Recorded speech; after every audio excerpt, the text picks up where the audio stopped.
Back in the 1980s, the United States Army started digging into a question that honestly had been puzzling military strategists for centuries. Why exactly do smart generals make stupid decisions? So they combed through after-action reports from World War II, Korea, and Vietnam. They looked at battles won and battles lost. And they found a pattern that really had nothing to do with courage or firepower. General Douglas MacArthur in Korea was absolutely certain that the Chinese would not intervene. He had intelligence reports that suggested otherwise, but he just dismissed them. The Army's researchers identified the mechanism behind this. Once a commander commits to a narrative, new information isn't really evaluated on its own terms. Instead, it's judged by how well it fits the existing story. This was not a failure of intelligence. It was a failure of mental architecture. The generals who consistently outmaneuvered their opponents were not necessarily smarter. They had better mental models for processing uncertainty. The Prussian military developed the first formal mental model for this problem in the mid-19th century.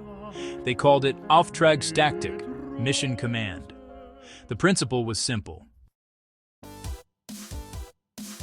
The commander stated the intent. The subordinate chose the method. This inverted the conventional model, where commanders dictated both what and how.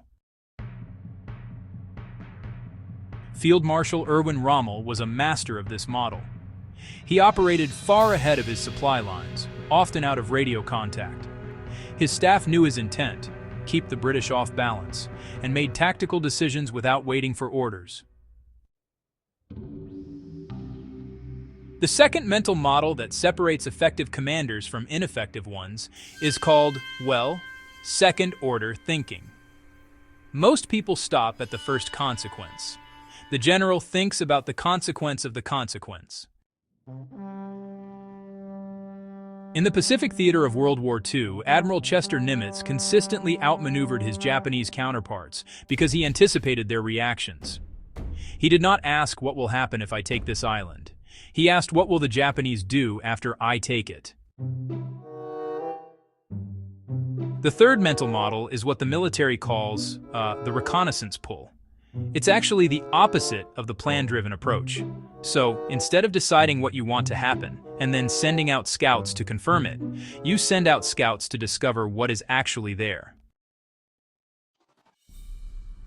This model translates directly to business and product development. The company that decides what the customer wants and then builds it is planning. But the company that builds a minimum viable product and sees what the customer actually does is, reconnoitering.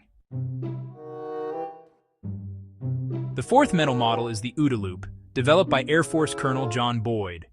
Observe, orient, decide, act. The loop is, pretty famous. But the part most people miss is that Boyd considered orientation the most critical phase.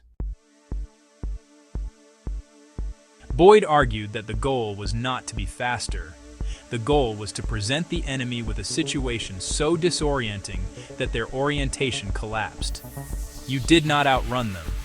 You made them run into the ground because they no longer understood where the ground was. These mental models share a common structure.